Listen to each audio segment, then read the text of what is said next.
வாங்க உட்காருங்க, காபி சாப்பிட்றீங்களா எல்லாம் கேட்டாரு. அவர் கோயிலுக்கெல்லாம் நிறைய செய்வாருங்க. அந்த நம்பிக்கையில் நான் போய் சொன்னேன், 27 பிள்ளைங்க, தாய் தகப்பன் இல்லாத பிள்ளைங்க, இது மாதிரி சாப்பாட்டுக்கு இல்லாம கஷ்டப்படுது.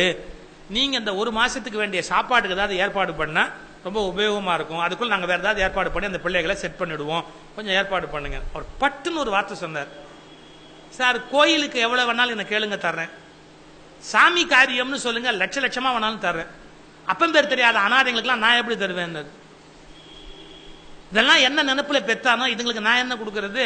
கோயிலுக்கு கேளுங்க, சாமிக்கு கேளுங்க, எவ்வளவு வேணாலும் தர்றேன். நான் எந்திரிச்சு கும்பிட்டேன்.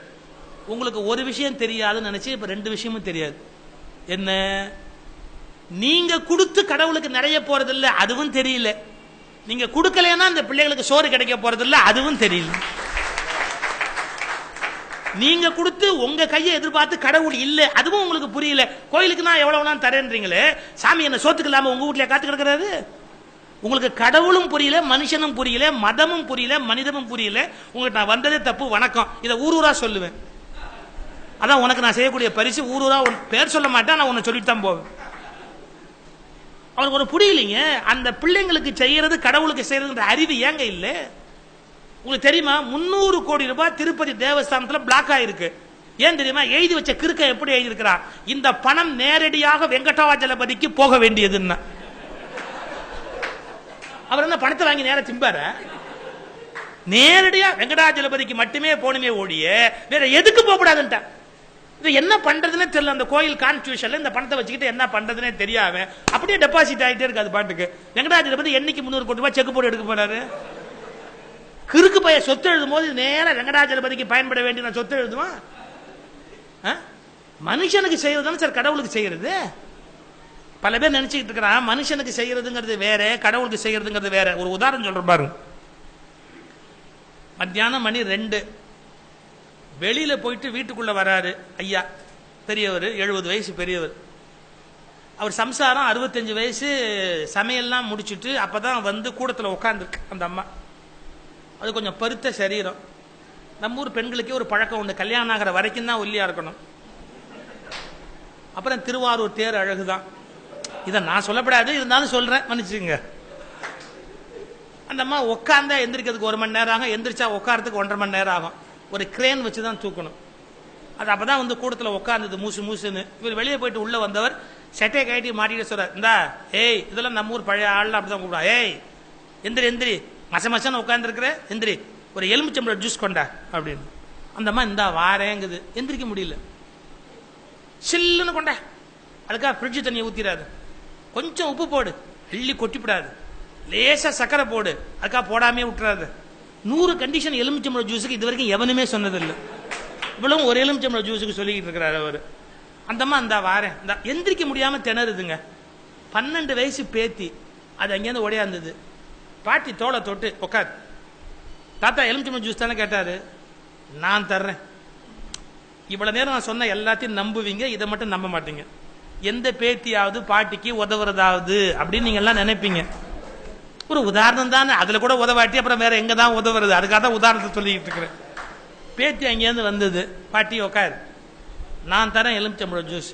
பாட்டி சொல்லிச்சு, அதை வானாண்டி தாயி நீ கொடுத்தா அந்த ஆள் ஏகப்பட்ட குறை சொல்லும், அது எப்ப பார்த்தாலும் ஏதாவது சொல்லிக்கிட்டே தான் இருக்கும், அதை வாங்கி வாங்கி எனக்கு மறத்து போச்சு, நான் வாங்கிக்குவேன், நீ தாங்குவியா, ஏதாவது குறை சொல்.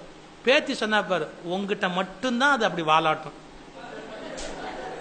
நான் கொடுத்தா மரியாதையா குடிக்கும் சொல்லி போய் பேத்தி எலுமிச்சம்பழம் ஜூஸ் போட்டு நேரம் அங்கேருந்து எடுத்துக்கிட்டு வந்து, தாத்தா குடி அப்படின்னு. அதை குடிச்சுட்டு தாத்தா சொன்னார், தேனா தித்திக்குது தாயின்னு. இந்த அம்மா சொன்னா பாருங்க வயிற்றுச்சல, என்ன தவிர வேற எவ கொடுத்தாலும் உமக்கு இனிக்குது ஐயா, என்ன தவிர வேற எவ கொடுத்தாலும் உமக்கு இனிக்குது ஐயா அப்படின்ட்டு திரும்பி அந்த பேத்தி எப்படி பார்த்தா, ராசாத்தி இங்க வாடி அப்படி கூப்பிட்டு அந்த பேத்தி அப்படி கன்னத்தை சொடக்கி இப்படி சொடக்கிக்கிட்டு அந்த அம்மா சொன்னா, நீ எனக்கு எம்புட்டு பெரிய உபகாரம் பண்ண தெரியுமா, எனக்கு எம்புட்டு பெரிய உபகாரம் பண்ண தெரியுமான்னு யோசிச்சு பாருங்க. அது என்ன அந்த அம்மாக்கு உபகாரம்? தாத்தாக்கு எலுமிச்சம்பழம் ஜூஸ் கொடுத்தா தாத்தாக்கு தான் உபகாரம். ஆனா இந்திய மனைவி கணவனுக்கு வேலை செய்ய வேண்டியது தன்னுடைய வேலை, அதை கொடுத்தா அவனுக்கு உதவி இல்லை எனக்கு உதவின்னு சொல்றா. இந்த கான்செப்ட் புரிஞ்சு போச்சுன்னு வச்சுங்க, நீங்க யாராவது ஒரு மனுஷனுக்கு உதவி செஞ்சீங்கன்னா, கண் இல்லாதவனுக்கு பாடம் எழுதி கொடுத்தா, கால் இல்லாதவனை தெருவை கடத்தி கொடுத்தீங்கன்னா, இல்ல உதவி செய்ய வேண்டிய ஒரு ஏழைக்கு ஏதாவது கொடுத்தீங்கன்னா, மேல இருந்து கடவுள் பார்ப்பார், உங்க கன்னத்தை தடவி சொல்வார், ஏன் ராசா எனக்கு எம்புட்டு பெரிய உதவி பண்ண தெரியுமா, ஏன் இது நான் பண்ண வேண்டியது. தான் படைத்த படைப்பை ரட்சிக்க வேண்டிய கடமை கடவுளுக்கு இருக்கு. இல்லாட்டி ஏன் படைச்ச? அப்ப தான் படைத்த படைப்பை ரட்சிக்க வேண்டிய கடமை இருக்கிற கடவுள் யார் தன் வேலை செய்தாலும் அவர்களை தன்னுடைய தூதுவனாக நினைக்கிறார். அப்ப நீங்க மனிதனுக்கு செய்வதைத்தான் கடவுள் தன் கணக்கில் வரவு வைக்கிறார். நம்ம ஊர் கிறுக்கு பையன் 100 பேருக்கு புரியலீங்களே, இது சாமி வாயிலே ஊட்டுவேன், வெங்கடாஜலபதிக்கு 300 கோடி ரூபாய் செத்து எழுதி வைப்பேங்கிறானே, அவர் எங்க திங்க, அவர் என்ன பிச்சைக்காரனா உங்காசை வாங்கி திங்கிறதுக்கு? அண்ட சராசரத்துக்கு படி கிடக்கிற கடவுளுக்கு நீ 300 கோடி ரூபாய் சொத்து எழுதி வச்சா அதை வாங்கி திங்க போறாரு? மனிதனுக்கு செய்வதுதான் உண்மையிலேயே கடவுளுக்கு செய்வது. இந்த அடிப்படை அறிவை கூட இந்தியாவிலே இன்னும் ஏற்படுத்த முடியலையே. கோயில்ல காசு இருக்கு, ஏழைக்கு எப்படி சார் பட்டினி இருக்கலாம்? சாமிக்கு பால் அபிஷேகம் ஆகுது, கடவுள் பால்ல குளிச்சுக்கிட்டு இருக்கிறாரு, இந்த நாட்டில் ஏழை பால் குடிக்கலன்னா தப்பு இல்லையா? யோசிக்க வேண்டாமா? எங்க தப்பு நடந்து யோசிக்க வேண்டாமா? இந்த நாட்டு மத தலைவர்கள் மக்களை அறிவாளியாக்கிவிட்டால் தங்கள் பதவிக்கு ஆபத்து என்பதால் முட்டாள்களாகவே வைத்திருக்கிறார். இந்த நாட்டு மத தலைவர்கள் மக்களை அறிவாளியாக்கிவிட்டால் தங்கள் பதவிக்கு ஆபத்து என்பதால் மேலும் மேலும் மேலும் மக்களை முட்டாள்கள் ஆக்குவதை மத தலைவர்கள் விரும்புகிறார்கள். நீங்க அறிவாளியா மாறணும், சிந்திக்கணும். ஒரு மனிதனுக்கு செய்வதுதான் உண்மையிலேயே ஒரு கடவுளுக்கு செய்வது.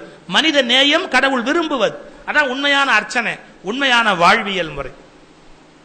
இன்னும் மனித நேயத்தை பற்றிய பல்வேறு செய்தி ரெண்டு இருக்கு. இவங்க சொன்னதுலையும் உண்மை இருக்கு, இவங்க சொன்னது உண்மை இல்லாட்டி இவ்வளவு பெரிய பட்டிமன்றம் நடக்க முடியுமா? இவங்க சொன்னது என்ன முழுக்க முழுக்க பொய்யா? மனித நேயம்